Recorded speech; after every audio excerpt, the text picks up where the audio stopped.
The Vikings, they end the year with a spanking, fellas, 33-10 to the Packers. Plenty to discuss. We're breaking it all down. It's coming up next on the Locked On Vikings postcast.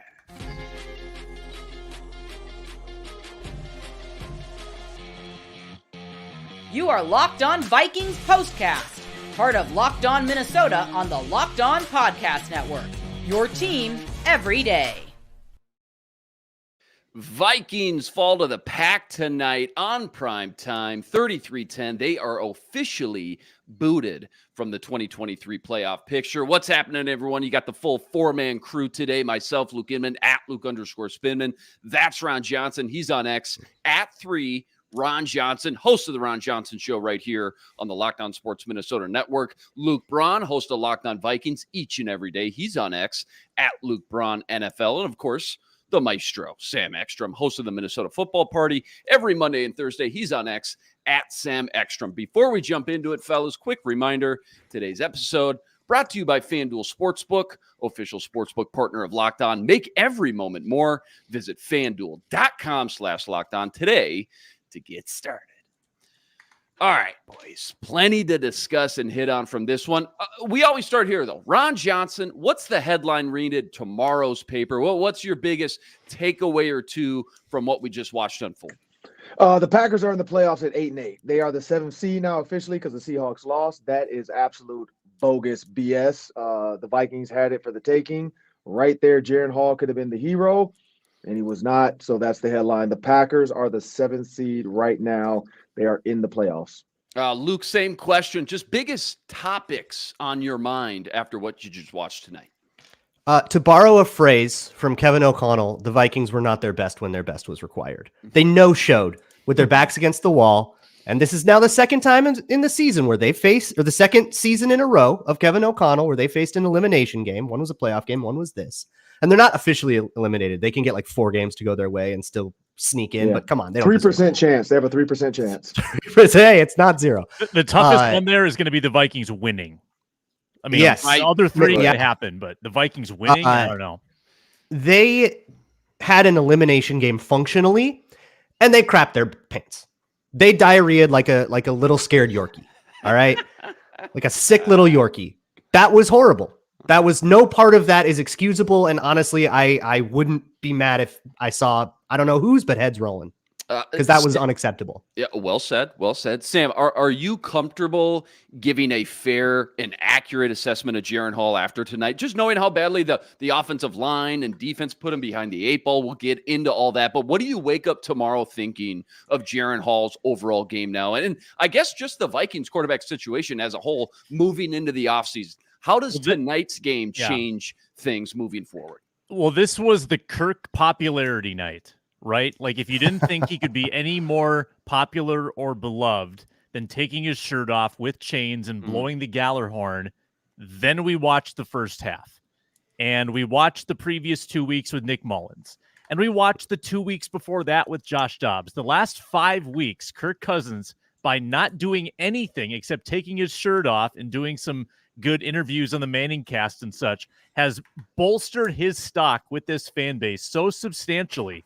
And we're going to have to think long and hard whether or not that's enough to merit signing him long-term, because we've now exhausted all the options. They exhausted the veteran quarterback who studied rockets. They've exhausted the veteran quarterback who I love Collinsworth tonight about Mullins saying, yeah, he's crazy, but he's fun to watch. And then we've exhausted the rookie 5th round pick. None of the options are good. It's a bunch of bad options. It's basically quarterback by committee. I guess you play Mullins against Detroit next week with a 3% chance to make the playoffs.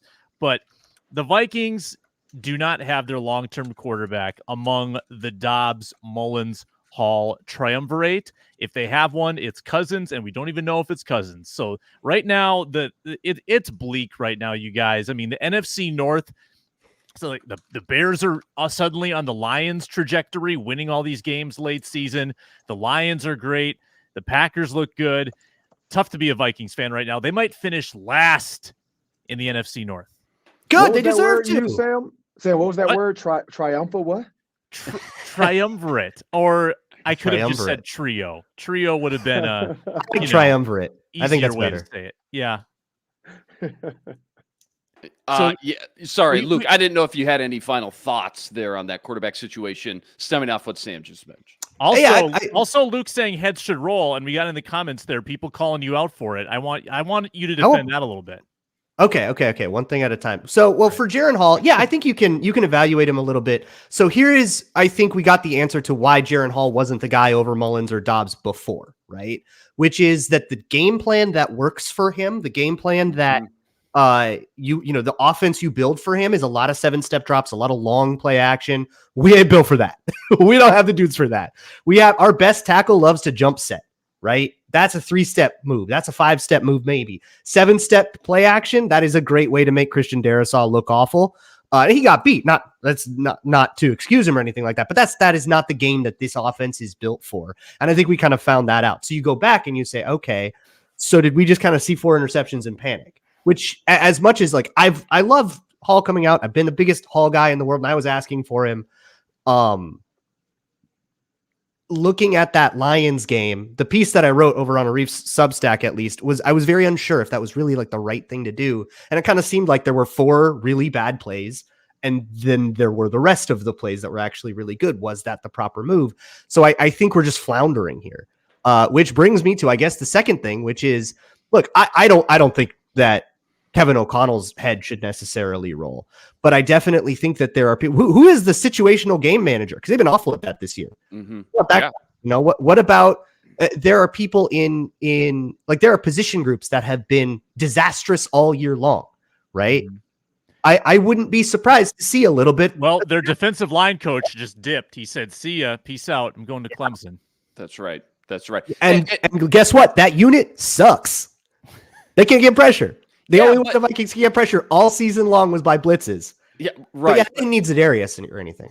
Well, I was going to tell us how you really feel, though. I mean, don't hold back. No filter. Build a crappy team and go play crappy.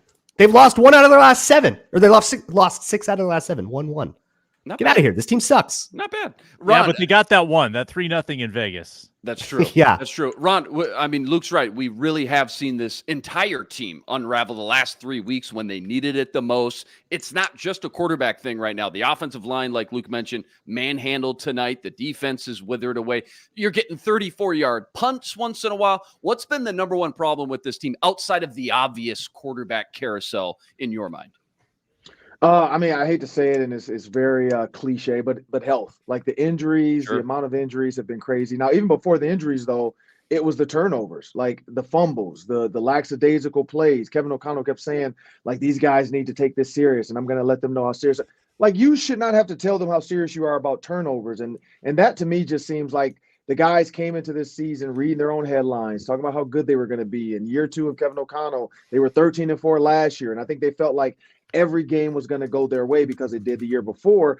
And again, I think we've talked about this, 11 or 12 one-score games, or even 13 one-score games this year, except for this one and the other Packers one. Other than that, they've all been one-score games. So This is a team that could theoretically have been 10-5 easily heading into this game. But they just couldn't stop turning the ball over.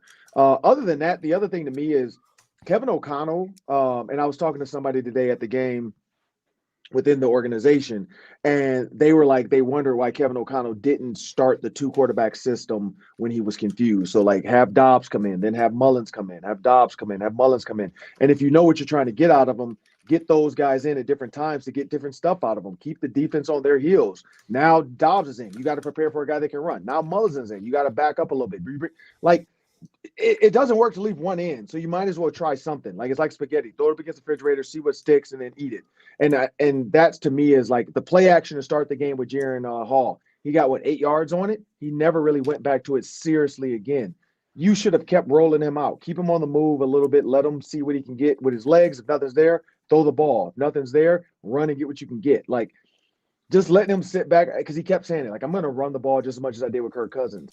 That's a terrible philosophy. You should run the ball way more if Kirk's hurt, and you should let these quarterbacks use their ability a little bit more. And honestly, it should have been Josh Dobbs a long time ago doing way more play action, way more rollouts. And I think that's the other issue with this team. Yeah, 6-8 in one-score games this year. 14 one-possession games. That's most in the NFL right now. Back to the quarterback, though, just for a quick second. Forget about Kirk Cousins just for a minute. Between Dobbs, Mullins, and Hall, right? We know Hall, he's back next year, right, on that rookie contract. Dobbs probably going to continue the veteran journey elsewhere, one would assume. Ron, do you want or do you think Nick Mullins is back with the team in 2024 after the sample we've gotten? Because remember, he's the guy who's been here the longest outside of Kirk Cousins as far as these backups goes. He was here the first day KOC got here last year in 2022. No, I don't think so. I would not want him back. I think you're asking for, like, clearly he's not a backup that can win you games. So if I'm gonna roll the dice, I'm gonna roll the dice with somebody that's gonna fall to me in the draft, like a JJ McCarthy. Whoever might be there at that spot, I take that guy to see what I have out of him. Jaron Hall, he looked overmatched. The Packers, to me, weren't a great team, but they were tonight. Like, they were the better team. They went after Flores' defense and said, if you can give me a half a second, I will have to make a throw under pressure, but somebody's going to be wide open because these dudes are out there playing cowboy football. And that's what it was. It looked like a bunch of cowboys out there just running around. Nobody knew who to cover. So if I'm this team, I'm like, let me go find somebody in this draft. Like I said, JJ McCarthy. There's you just want JJ to JJ. You want the Justin Jefferson. We need to, we need to really lean into Jays. That's been where the team has had success. KJ. I even like Drake TJ. May. Like I like Drake May, but I don't know if he'll be there because now his stock is continuing to rise when all the metrics are showing up. 6'4", 220 pounds. Yeah, people are seeing him in person going now. overall. And they're like, whoa, this Drake May kid is actually pretty big and strong. Like, originally it was like, oh, he's not better than Caleb Williams. He's not better than Shadur Sanders. He's not better. He's not a Heisman Trophy winner. But when you look at his body and his size and his ability, I think a lot of these GMs are falling in love with him. So I don't think he'll be there. But I think JJ McCarthy, just because people don't trust what Michigan did with him and they put it on Michigan's run game and defense, I think JJ McCarthy would be there. And Kwesi was at that game when he played the Gophers, and he was talking to Harbaugh about him. So I don't see why not. If he's there, I take a flyer on him as my backup to Kirk Cousins. He could pump up his stock a lot in 24 hours, Ron. Yeah, this time tomorrow. Big time. I did get a chance. KJ Osborne's mom did come talk to me on the sideline because we're both from Detroit. So she came over and talked to me, and she was excited to tell me she was going to the Michigan game tomorrow for the Rose Bowl. And I was like, is your son going? She's like, no, he doesn't care about that. So I know after that loss, she cannot wait to go to that airport to get to Pasadena to watch her Michigan Wolverines play. Let me just circle back to this real quick before we hit our first quick commercial break, only because it was brought up, and I want to know Sam's thoughts, because I found myself going back and forth a lot this year when it comes to, okay, how much criticism should KOC take, as opposed to just kind of throwing your hands up and going, all right, this is what you get when you lose your starting quarterback in week 8, not to mention all the other injuries that Ron mentioned that have taken place. Luke told us how he feels. Where do you sit, though, Sam, on the KOC blame meter, let's call it right now? And what's maybe one of the biggest things that you think is fair to gripe about when it comes to KOC this year? Yeah, well, this has been an interesting year in the NFL where backup quarterbacks have had, it seems like, some unprecedented success in flashes. Now, the Vikings have learned it's very hard to sustain that. And other teams have learned that as well.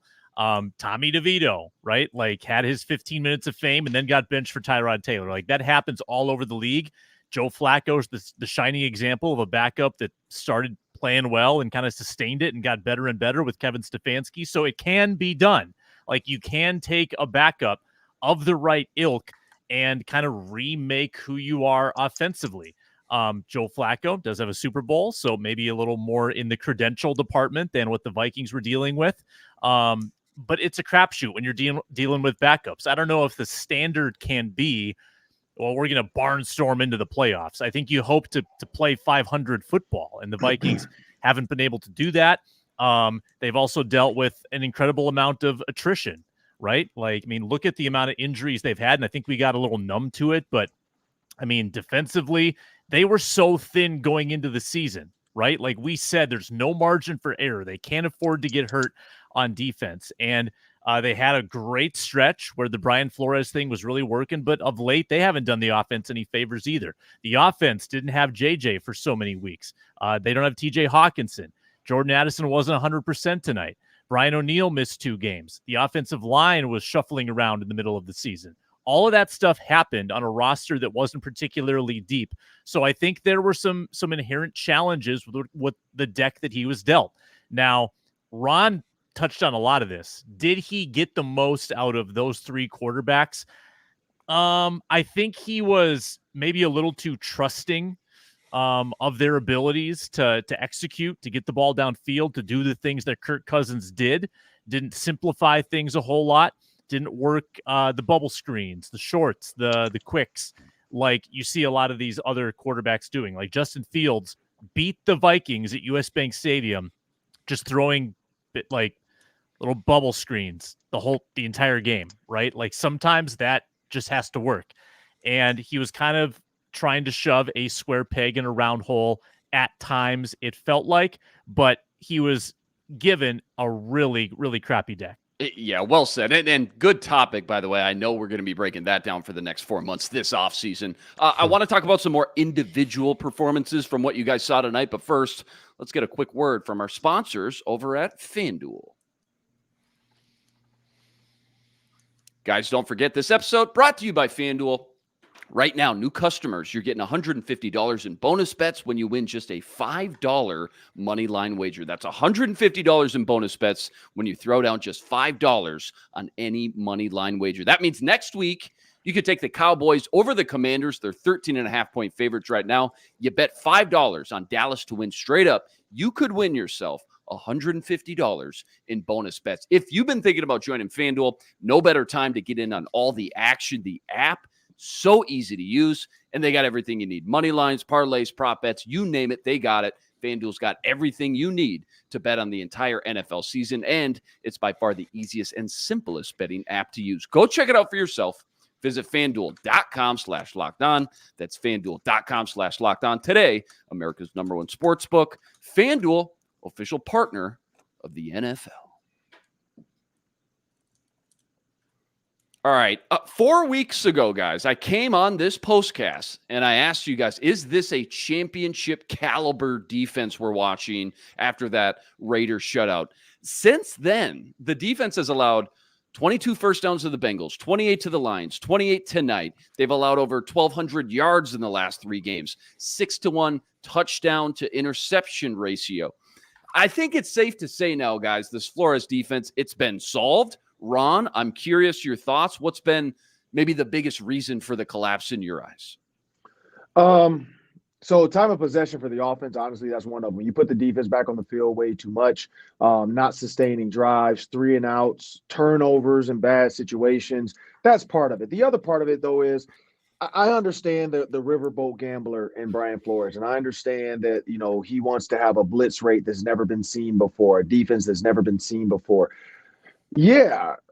Also, what's not being seen is just stopping guys and playing cover 2, or let's just play cover 3, and let's make it a little bit simpler sometimes versus always trying to be super tricky. It seems like every time there's a guy looking at another guy in the defensive backfield, like, is that my guy? Is that your guy? Like, what are you doing?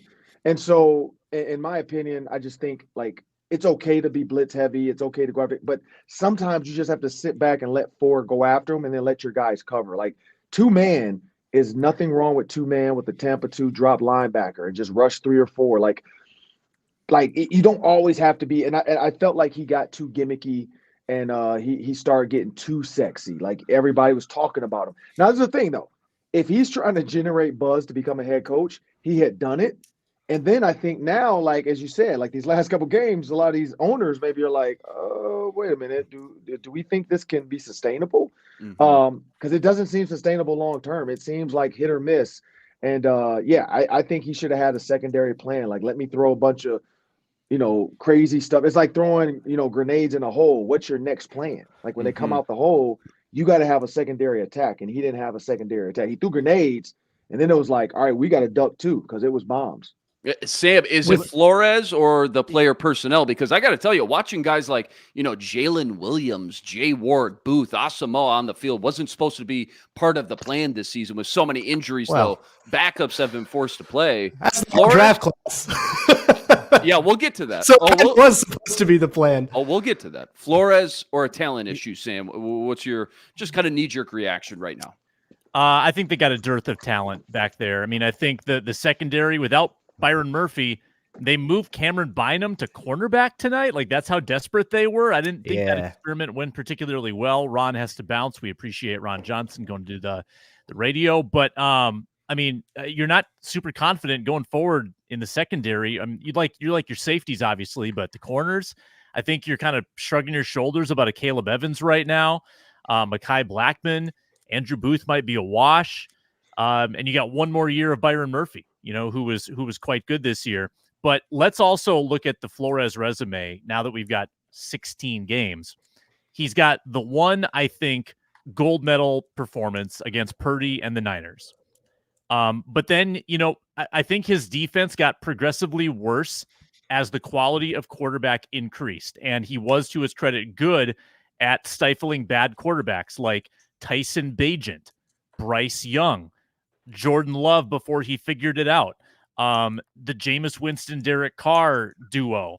Russell Wilson didn't look very good. Justin Fields didn't look very good. Aiden O'Connell didn't look very good. But when he faced representative quarterbacks in this league, Jalen Hurts, Justin Herbert, Patrick Mahomes, it didn't go great. So I think this is going to, at the end of the day, it's going to be a good defense, better than we expected, but maybe not the all-time great story, not the championship caliber defense, Luke, that you alluded to. I think we've realized that the past 3 weeks. Yeah, and so Luke, there's something with Flores' defense that I think isn't really talked about a lot because I think it's a little too inside baseball. But Flores' defense is predicated on the idea of we want to blitz 60% of the time and get away with it. It's not that we just want to gamble and live on the edge and all that. We want to get away with this. We want volume of blitzes. We want a high volume. And to get away with it, we're going to play zone behind it instead of trying to play man-to-man with bad corners, right? And there comes the dearth of talent and stuff.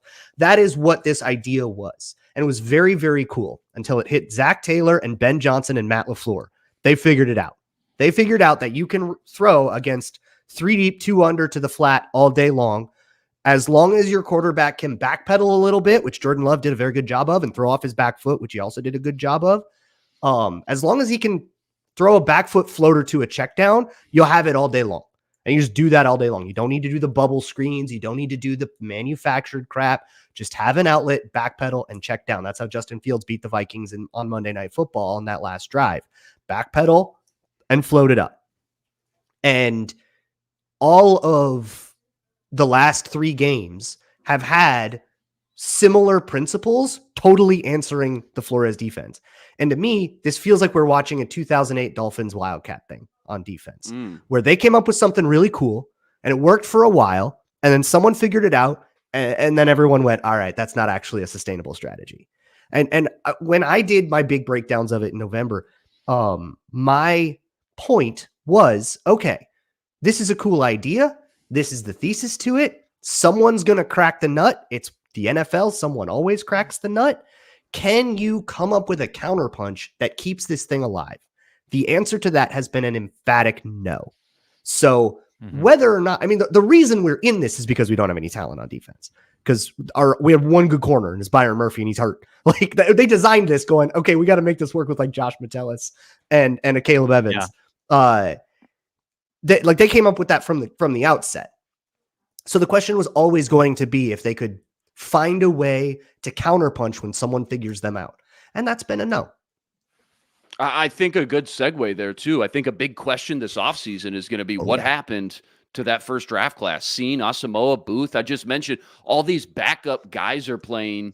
And even with that dearth of injuries that you guys mentioned, none of those guys have really made a sliver of impact this year. Now you go into year 3 though, thinking what? Are you guys ready to raise the white flag, I guess, which doesn't even need to be said how much of a giant dent I think that would put on Kwesi's resume? Or are you guys still holding out hope for any one of those guys that maybe they can still turn things around and make the proverbial substantial leap in year 3? Either one of you guys, I'm curious. Those guys were doomed as soon as they moved on from the Fangio scheme. Those guys were drafted into a Fangio scheme. They were drafted for a scheme that is predicated on soft coverage and then rallying and tackling.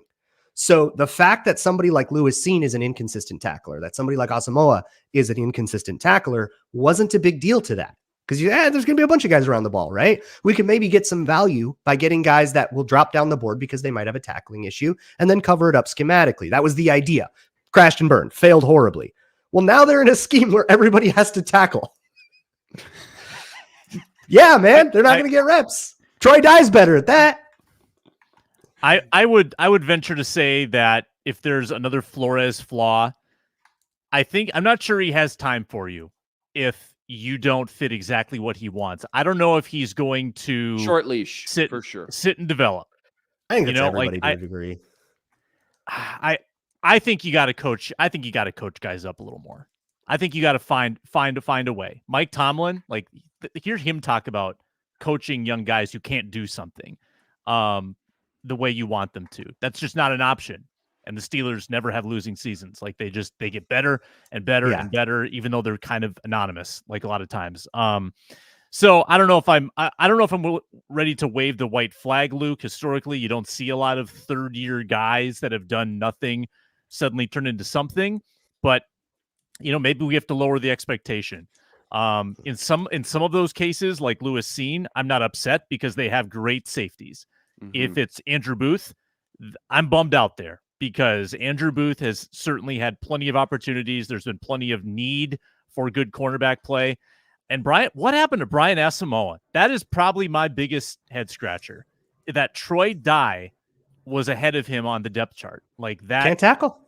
Just got to tackle. Yep. Clearly. Yep. That's all it is. Again, guys, we got a long off season to really hammer a lot of those topics and plenty more. I got two more good quickies I want to finish with here right after I tell you about Locked On Sports Minnesota. Quick reminder, guys, when you subscribe to Locked On Sports Minnesota, you're getting endless Vikings talk with local experts. Sam and Ron, they're talking football every day in the Ron Johnson Show. Ben Beacon talking Wolves on Locked On Timberwolves, and myself and Jack Borman giving you instant analysis and immediate reaction following every Wolves game on the Locked On Wolves postcast. Subscribe to the free Locked On Sports Minnesota podcast feed wherever you find your podcast. Drop us that 5-star review, or find our videos on the Locked On Sports Minnesota YouTube channel, and find all our daily shows for free at your fingertips any day, anytime. All right, I know we're not to the offseason yet. It's hard not to immediately start to go there mentally, though, after tonight. Outside of Kirk Cousins and the whole quarterback position, what's the number one question you have for this front office? Or what's the number one priority you are circling on the depth chart? Sam, start with you. How are you allocating your money? Because I think you've got minimum 3 clear areas where you are going to be compelled to spend massive dollars. Can you do all of it? Can you do all of it and then have it come at the expense of the rest of the roster? Because there's going to be public pressure to do all of it. I mean, there's going to be certainly JJ, number one most obvious expense. Number 2, Danielle Hunter, second most obvious expense. And if not Danielle, a pass rusher that is equally as costly. And then the more ambiguous one that we don't know what the future holds, the quarterback. A lot of money could be spent this offseason. How are you? And so those are 3 key areas, but there's still a lot more holes. Mm-hmm. Cornerback, right? I mean, you've got issues on this team. Fortunately, I think they are set relatively at tackle. Not even relatively. They are set at tackle. Running back, you need to figure out, how are they going to spend this offseason? You got to fix the defensive line. They had one good edge rusher all year. Yeah. Luke, biggest question, top priority, first thoughts. I imagine quarterback is too boring an answer. Because, to answer all those questions that Sam posed, which are all valid, you first have to figure out who is our quarterback. Are we doing the Kirk thing? Are we drafting someone? That will determine the shape of all of this. Because kind of like we saw tonight, the offense with somebody who's like Jaren Hall is a different offense than the offense with somebody who's like Nick Mullins is different than the one who's like Josh Dobbs, right?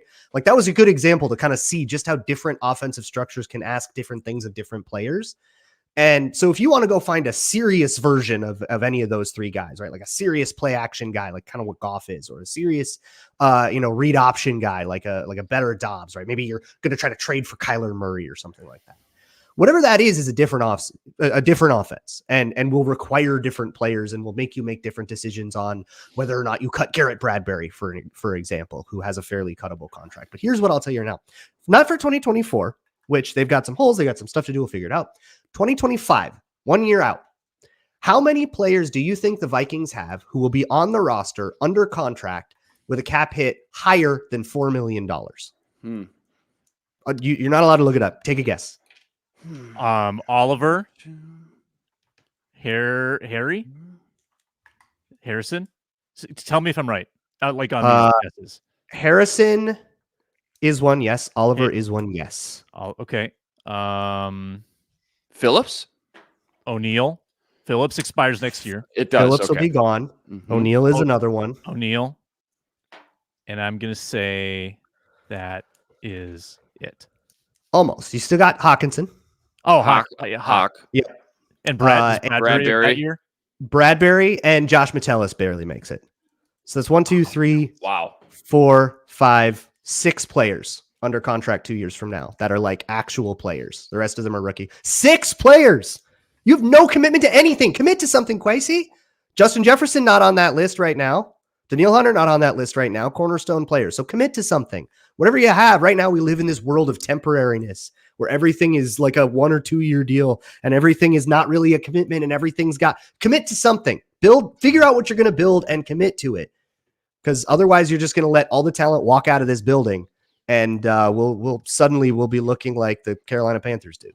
Okay, all right. Things are getting too bleak for me. Last one. We're not ending the year on a down note. I need to lift this thing up, find some purple positivity here. Rapid fire. Give me one thing you were excited about this year or one thing you're pumped about with this team moving forward. One guy you think that really shined this year compared to expectations. Glass half full, Vikings 2023 edition. Sam, let's start with you. Looking ahead to 2024, I'm just excited for the process, right? I don't know if there's a lot, like we've talked about how the NFC North is catching up to them. They're passing them, and the future might look bleak. There's no commitments. We don't know who the quarterback's going to be. Pets' heads are falling off. They went 2-6 at home this year. Packers just blew them out. But there's nothing better than the build-up. Luke Inman, you're going to have the draft order memorized and the top 100 prospects memorized in like 2 months. That's going to be fun. Schedule release is going to be fun. The draft is going to be fun. And we're going to talk ourselves into 10-7 again next year. That process is going to be great. We'll be out at training camp before you know it. So unless the miracle happens next week, they're not a playoff team. Hey, there is still reason to pop. There it is. The proverbial champagne. Let's see how long this takes. We got 90 seconds. Let's see how long this takes. While he's popping the bubbles, Luke, one thing. Trick K in the chat took mine. Jordan Addison. And Jordan in Addison, general, maybe a broader thing. It's a good destination for a quarterback, right? You've got Absolutely. JJ, you've got Jordan Addison, you've got TJ Hawkinson. If he's back, there it is. Woo! Happy Great New sound Year, effect everybody. there. Great sound effect there. Almost exactly if you're on the East Coast. Yeah, Literally. they have a setup offensive line that's going to be fairly continuous. Yeah, maybe you like changed Bradbury out with somebody else if you want to do that, but you're going to be making small time changes, right? Maybe a couple guys on the interior, but you're going to have the same tackles, which is huge for a quarterback. It's a good spot for a quarterback, whoever that is. They will be set up to be the best version of themselves. Well said, well said. Vikes can't wait for this ball to drop. Get a fresh start in 2024. They fall to the Packers tonight, 33-10, and officially get booted from the 2023 playoffs, coming off that magical 13-4 run. Boy, that feels like a long time ago now. Rest assured, we'll be back breaking it all down each and every week right here on the Locked On Sports Minnesota channel. Ron Johnson on the Ron Johnson Show every Tuesday, and of course the Minnesota Football Party every Monday and Thursday. Myself, Sam, Luke, Arif Hassan. Plus, you can check out Luke's podcast every day, Locked On Vikings podcast as well. Huge shout out. Look at the comment section blowing up, guys. Huge shout out and thank you to everyone who joined us on the postcast and just stuck it out with us all year long. Another reminder, make sure you go like and subscribe the channel so you catch all our shows. That's going to do it for us. Follow us on X at Luke_Spinman, at 3Ron Johnson, at Luke Brown NFL, at Sam Ekstrom for Ron, Sam, and the two Lukes. Wishing you guys a safe and happy new year. Until next time, signing out.